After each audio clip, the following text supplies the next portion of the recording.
Before I start this show, I want to tell you the little story about cyanide. For a long time, it started even during World War I already, spies carried a cyanide capsule with them. So for in case they are being interrogated to a point that they can no longer resist, they had the option to take the cyanide pill and end their own lives. Now, why am I saying this? I want you to understand that certain things that has been implemented in our societies over years and generations is actually a cyanide pill for our society.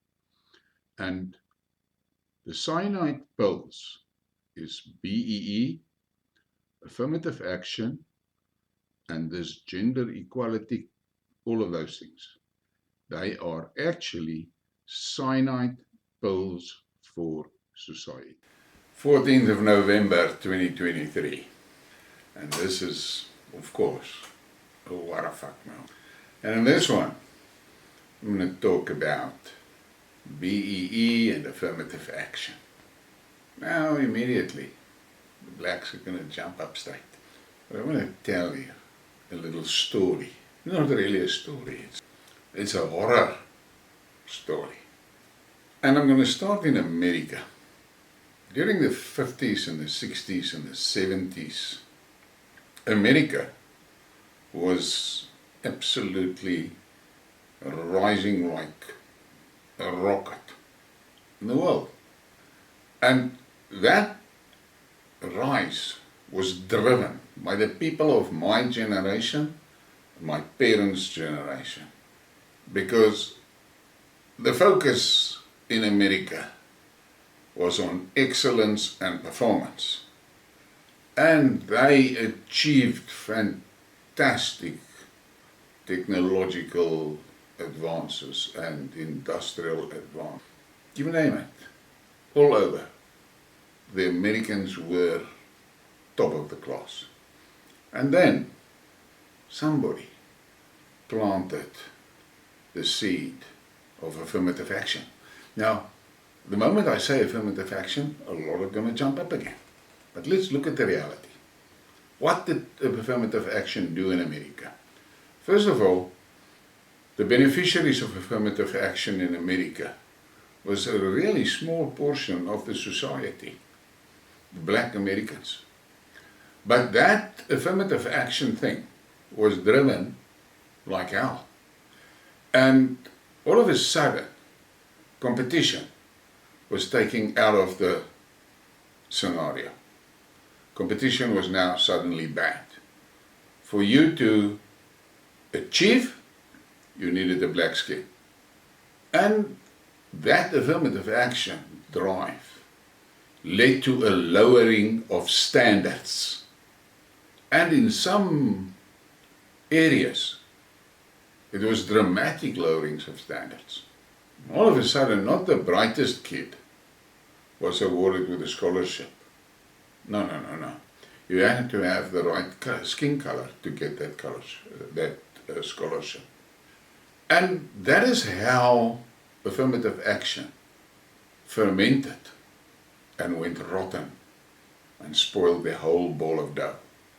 It reached a point that through affirmative action, black people in America all of a sudden was all over, way out of proportion of their actual representation in the society. And you saw them being pushed into every possible position. And the crown glory of the moment was when Barack Obama was elected as President of America. I mean, I'm not going to go into his abilities and so forth, but there's so many stories about what he actually is. But he was the face of America from a minor community of the total nation to the top position in the nation. And it made a lot of people cheer and be glad, and the libs were over the moon and so forth. But go and look what happened to America since Obama. And I'm not going to discuss that because that's not important. The reality is competition was removed from the game. No longer medals, gold, silver and bronze. No. Everybody got a fucking participation medal. And that lowered the standards all over the society, everywhere. And today America is paying for it. There are so many other countries that has now surpassed America in technological achievements and things like that. But they don't want to look at the root of the problem. And then that affirmative action morphed into another bad thing. And that was that gender-confused fuckers. All of a sudden, they're everywhere. From being a tiny portion of the total society, they are so prominent in the public eye and in the public space that a casual observer begins to get the idea they are the norm. And he is out. He's out of whack. He's wrong. But the reality is, it's all a fucking show, driven by XXX. Now XXX saw how effective that fuck up was in screwing the whole society. They came and they implemented here in South Africa. And here in South Africa, it was mainly known as BEE. Now what happened?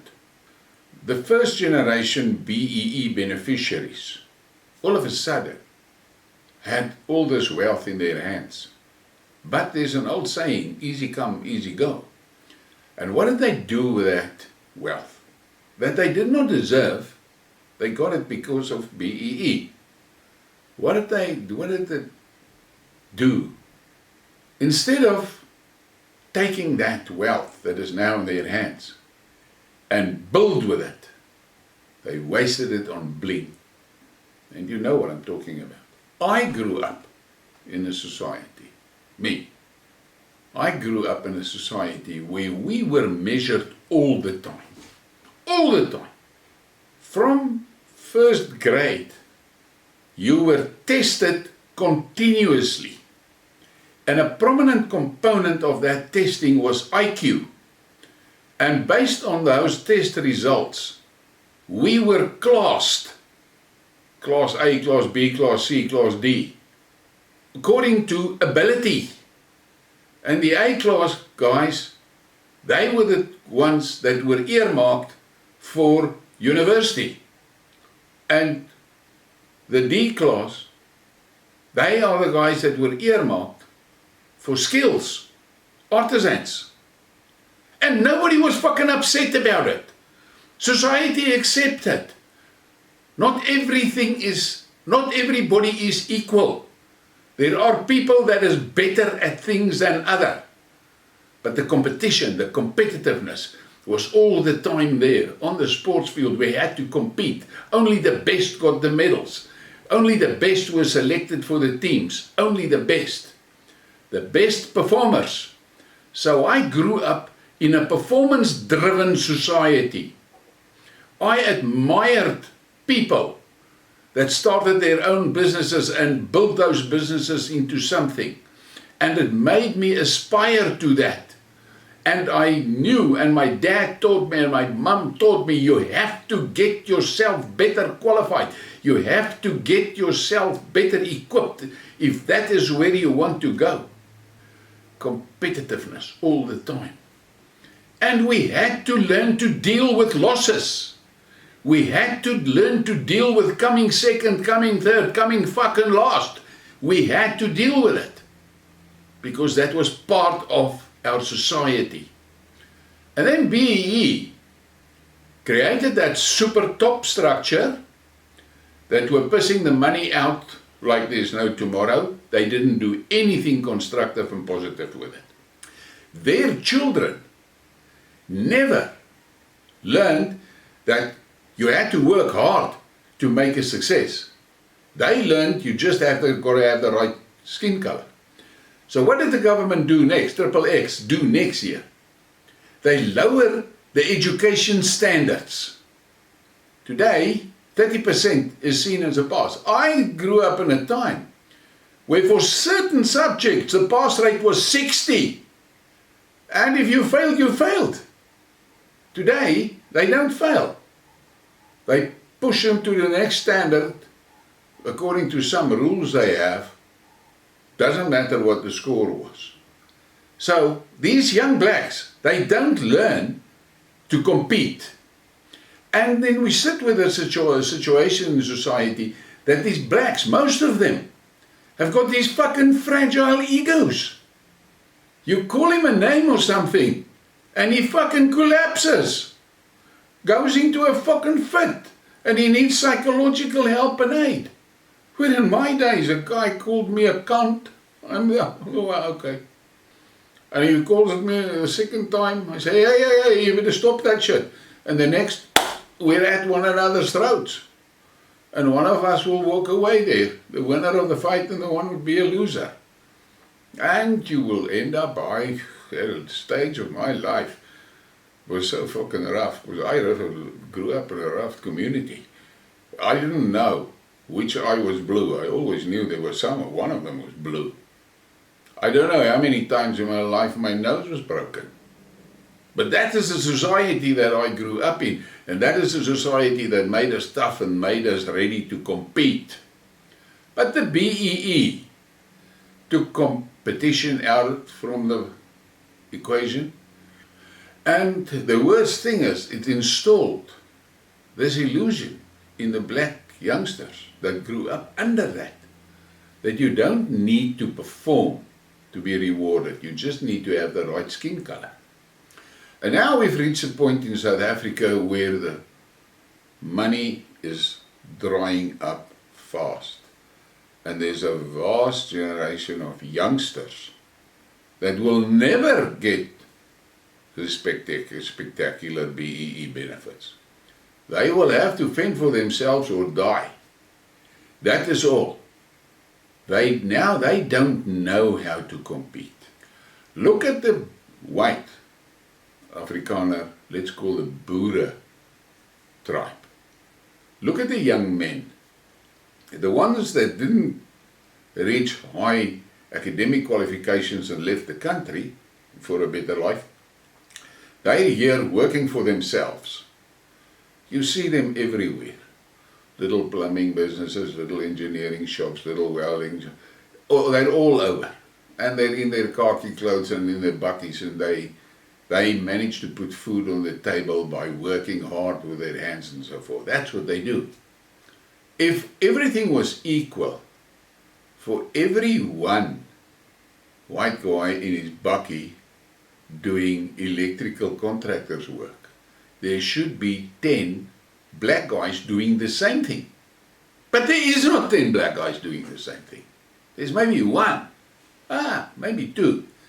The tragedy is, those young blacks that understand that they have to work to progress in life, to get somewhere, and they learn from white guys how to do it. They can't. I'm not going to talk about it. I've helped many young black guys setting up their businesses.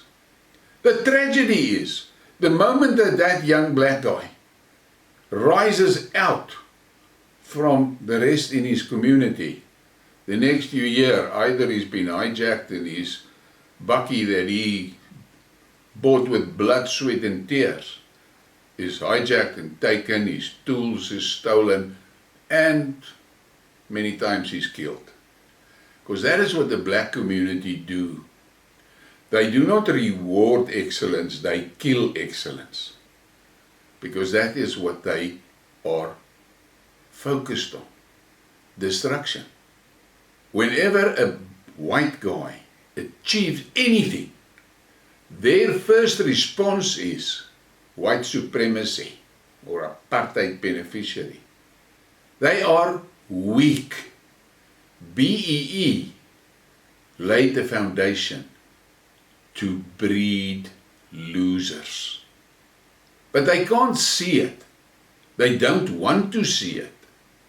But the reality is all around them.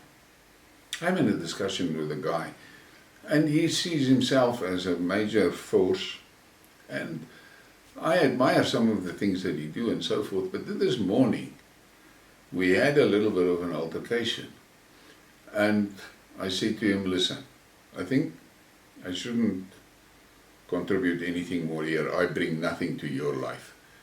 And he replied with the emoticon of a check mark. I looked at it and I thought to myself, okay, I'm wasting my time. I'm not wasting my time on him. I'm wasting my time. Point. Because I don't bring anything positive to the discussion. And he said, and I said it to him, and he responded, teach your fucking grandchildren the same thing. I thought, okay, that is a great attitude to have. And I'm walking away from that. I'm not a guy that keeps on butting my head against the same fucking closed door. I don't do it. The reality is, I know that my tribe, in my tribe, the Boer tribe, are people that are equipped to survive. And we will survive. I have absolutely no doubt about that. What happened to the women is similar to what happened to the society in America. In the women, first of all, XXX maneuvered it to a situation where a family finds it hard to survive financially if both parents is not working. And that is created a great opportunity for XXX, because now the children had to go to school and there wasn't a mother all the time there to lay the foundations. And the fathers had to work hard. They get home within half an hour after they got home, the children go to bed and shit like that. So the transfer of values has been severely interrupted, and XXX is in control of installing the values. Now they're installing this gender confusion values into our children. And here in South Africa, the DA is a major driver of doing that. What they are doing is that they are fucking our children's minds so that the children do not know what they are and where they actually belong in society. They're just confused. That's what they want. And that is part of the satanistic onslaught on family. That is why I say it is tribes that will survive. And what makes tribes strong enough to survive is culture, good values. And that is something that XXX hate. And the BEE disciples cannot see that BEE is actually a cyanide pill for their community, for their tribe, for their nation.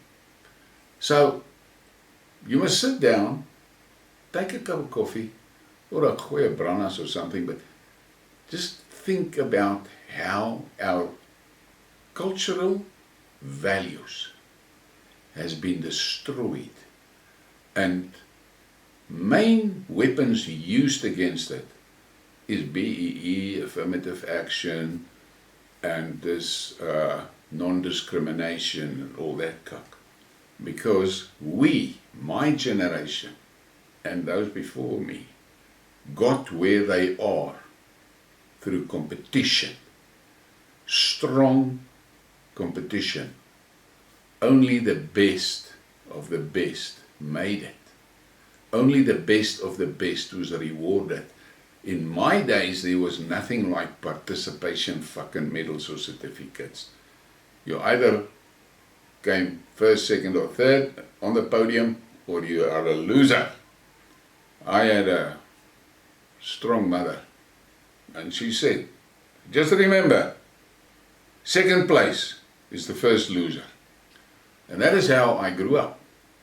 But after I saw the things that the DA is now promoting for our children, last night, and I did a skid mark on it, I realized that we really need to sit down and talk to one another about what the fuck is being done to us. And we must identify the tools, the weapons that are being used against us. And I'm telling you now, some of the most potent weapons, BEE, affirmative action, and this non-discriminatory cuck, where you have to accept the gender confused as normal. They're not fucking normal, they're screwed. But you have to accept it as normal. I will never do that. I will never reward a guy for just competing. I will reward a guy for winning. But that's it. So, on this day, think about these things. And think how our societies has been hollowed out and weakened until, because what does XXX want? Wants a population with no morality, no religion, no gender awareness, none of those, and instead of being trees in our society, they want us to be potted plants, because they can turn off the irrigation and turn off the fertilizer. And then we are all fucked. And that is what they want. So, my message to the black community is, you must sit down and look critically at what is happening to your youth. The wrong values are being installed in your youth. And it is because BEE took competition out of the equation. Many blacks are suffering from an inferiority complex because they have been brainwashed into a position that they are today believing a single stroke 50cc engine can get the same results as a high-tech 5-liter turbo diesel engine, which is total fucking madness. Any guy with a half a brain knows a V8 can outperform a 50 single stroke. But they don't see it like that. So, I don't know how the blacks are going to heal their societies.